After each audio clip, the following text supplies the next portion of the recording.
तो hello friends, आप सभी का स्वागत है हमारे एएमसी एजुकेशन की सफलता की राह। दोस्तों, ये रहा पहला वीडियो, पहला एपिसोड पार्ट 1। और आज हम लोग पढ़ेंगे बायो का टिश्यू क्लास 9th का। तो आप ज़रूर से हमारे पूरे एपिसोड जितने भी वीडियो आएगी आप उसे ज़रूर देखिएगा, तो आपको टिश्यू के बारे में पता चल जाएगा। दोस्तों, अगर पता है तो लाइक कर दीजिएगा, कमेंट में बता दीजिए कि हमें पता है कि नहीं पता है। और बायो का हम लोग पहला जो टिश्यू पार्ट है वो पढ़ने वाले हैं। दोस्तों, अच्छा लगे तो चैनल को सब्सक्राइब कर दीजिएगा, बेल आइकन ऑन कर दीजिएगा। और दोस्तों, लाइक शेयर भी ज़रूर करिएगा, शेयर ज़रूर करिएगा और हमारे व्हाट्सएप ग्रुप से भी जुड़ जाइएगा। और हम लोग यहाँ पढ़ने वाले हैं बायोलॉजी टिश्यूज़ और लेवल्स ऑफ ऑर्गेनाइजेशन। यहाँ पे दोस्तों मैं आपको एक बात बता दूँ कि कई सारे सेल जो होते हैं, कई सारे सेल बन के टिश्यू बनती है, फिर कई सारे टिश्यू बन के ऑर्गन बनता है, कई सारे ऑर्गन मिल के ऑर्गन सिस्टम बनता है, फिर कई सारे ऑर्गन सिस्टम मिल के ऑर्गेनिज्म बनता है। दोस्तों, यहाँ पे हम पहले सेल की बात करते हैं। तो a cell is a basic structural and function unit of living organism. दोस्तों, यहाँ पे जो सेल होती है ये बेसिक स्ट्रक्चरल होती है यूनिट ऑफ लाइफ की। दोस्तों, यहाँ पे सबसे छोटी जो लाइफ मानी गई है वो सेल से स्टार्ट होती है। और ह्यूमन की कौन सी सेल से स्टार्ट होती है लाइफ, आप हमें कमेंट करके बताइएगा। दोस्तों, नर्व सेल में हम आज बात कर लेते हैं। दोस्तों, नर्व सेल जो होती है वो हमारे बॉडी में सबसे बड़ी सेल मानी जाती है। और सबसे छोटी सेल कौन सी होती है आप हमें बताइएगा हमारे बॉडी में, और कमेंट करके बताइएगा। A cell is a basic structural and functional. Cell is a basic structure माना जाता है। और फंक्शनल जो हमारे कई फंक्शंस होते हैं जो सेल में होते रहती हैं, जैसे फूड, लोकोमोशन और एक्सट्रीकेशन। जो मैंने बैक्टीरिया का बताया, जो यूनिसेलुलर जो हम मानते हैं एक सेल से बनी रहती है, पैरामाइसियम बैक्टीरिया, यही सब रहता है। और functional unit of living organism. दोस्तों, यहाँ पे फंक्शन होता है, function unit of living organism रहता है। दोस्तों, अब हम आते हैं टिश्यू में। A tissue is a group of cells having a common origin, similar structure and function, and held together by a cementing substance, example connective tissue। दोस्तों, यहाँ पे tissue is a group of cell, जैसे मैं आपको बताया कि कई सारे सेल मिलकर टिश्यू बनती है। दोस्तों, यहाँ पे यही लिखा हुआ है कि a tissue is a group of cell होती है हैविंग अ कॉमन ओरिजिन। यहाँ पे कॉमन ओरिजिन ही रहता है, ज़्यादा कुछ खास नहीं होता है उसमें कि।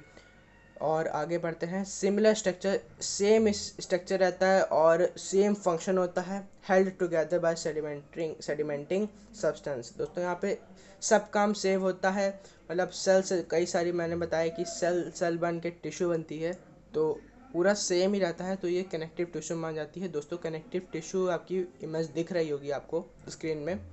और यहाँ पे जो सेल के चैप्टर हम आपको पहला पॉइंट पढ़ाए हैं उसकी भी इमेज दिख रही होगी। और अच्छा लग रहा है तो हमें बताइए, नहीं समझ में आ रहा है, समझ में आ रहा है तो हमें कमेंट में बताइएगा। दोस्तों, हम लोग ऑर्गन पे चलते हैं। दोस्तों, यहाँ पे वही लिखा हुआ है कि कई सारे टिश्यू बन के ऑर्गन बनता है, तो यही लिखा है different types of tissues working together and contributing to specific functions inside the body constitute an organ, example stomach. दोस्तों, यहाँ पे स्टोमक का काम होता है कि हमारे खाने को बचा के रखना, स्टोर करना, और उसमें से जो हमारे जो डाइजेस्टिव सिस्टम है वो डाइजेस्ट करता है। और आगे वाले जो ऑर्गन सिस्टम है उसके भी एग्जांपल में आपको दिख रहा होगा, डाइजेस्टिव सिस्टम है। और हम लोग ऑर्गन की बात करते हैं, जैसे मैं बताया कि कई सारे टिश्यू मिल के ऑर्गन बनते हैं, तो different types of tissue working together. यहाँ पे कई सारे टिश्यू मिल के एक वर्क करते हैं। और यहाँ पे हर जो जितने भी चीज़ का हर एक अलग फंक्शंस होते हैं, जैसे हमारे पेंक्रियाज का अलग फंक्शन है, लीवर का अलग फंक्शन है, किडनी का अलग फंक्शन है, और हार्ट का अलग फंक्शन है। दोस्तों, यहाँ पे हम लोग आगे बढ़ते हैं। Function inside body constitute organ. यहाँ पे हमारे फंक्शन जो होते हैं हमारे बॉडी के अंदर होते हैं, कंस्टिट्यूट ऑर्गन के हेल्प से। दोस्तों, जैसे एग्जांपल हम लोग यहाँ पे स्टोमक पढ़े। दोस्तों, यहाँ पे जो अगला पार्ट है organ system, different organ coordinate to perform a specific life process and form and organ system. दोस्तों, यहाँ पे डाइजेस्ट सिस्टम, जैसे मैं पिछले वीडियो में बता चुका हूँ, एग्जांपल है डाइजेस्ट सिस्टम।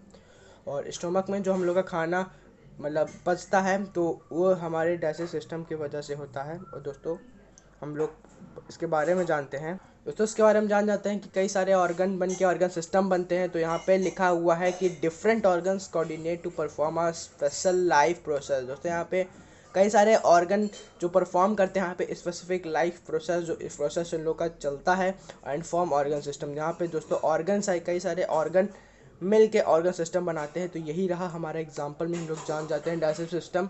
और आगे बढ़ते हैं, कई सारे ऑर्गन सिस्टम बन के ऑर्गेनिज्म बनते हैं। तो दोस्तों various organ system working simulatory work and simulated together constitute and organism. Example plant, plant के अंदर भी कई सारे ऑर्गन्स होते हैं, प्लांट्स होते हैं, ऑर्गन सिस्टम ऑर्गेनिज्म होते हैं दोस्तों। और अगर प्लांट में अगर आपको भी उसके पार्ट्स पढ़ने तो कमेंट बताइएगा, उसका वीडियो भी आ जाएगा। और वेरियस ऑर्गन सिस्टम दोस्तों, यहाँ पे वेरियस कई सारे ऑर्गन सिस्टम, जैसे मैं बताया कि ऑर्गन ऑर्गन ऑर्गन ऑर्गन बन के ऑर्गन सिस्टम बनते हैं। जैसे यहाँ पे ऑर्गेनिज्म पढ़ रहे हैं तो यहाँ पे ऑर्गन सिस्टम कई सारे ऑर्गन सिस्टम मिल के ऑर्गेनिज्म बनते हैं। तो दोस्तों वेरियस ऑर्गन सिस्टम वर्किंग सिमुलेटिव, वहाँ पे वर्किंग एकदम सिंपल रहता है, सेम रहता है। टुगेदर कंस्टिट्यूट एंड ऑर्गेनिज्म, मतलब टुगेदर मतलब सेम वर्क ही रहता है, सब लोग का काम एक से जुड़ा हुआ है। जैसे सेल सेल बन के टिश्यू बनती है, टिश्यू टिश्यू बन के ऑर्गन बनता है, ऑर्गन ऑर्गन बन के ऑर्गन सिस्टम बनता है, ऑर्गन सिस्टम मिल के ऑर्गेनिज्म बनता है। दोस्तों अगर समझ में आया हो तो हमें कमेंट कर दीजिएगा समझ में आया कि नहीं आया। और लाइक शेयर सब्सक्राइब कर दीजिएगा हमारे चैनल को एएमसी एजुकेशन। और जो हमारे सीनियर ग्रुप है, सीनियर फैकल्टी है, वहाँ भी आपके लिए एकदम तबाहीदार न्यूज़ आती रहती है, अपडेट्स आती रहती है, आप उसे ज़रूर देखिएगा। धन्यवाद दोस्तों, आपका दिन शुभ हो।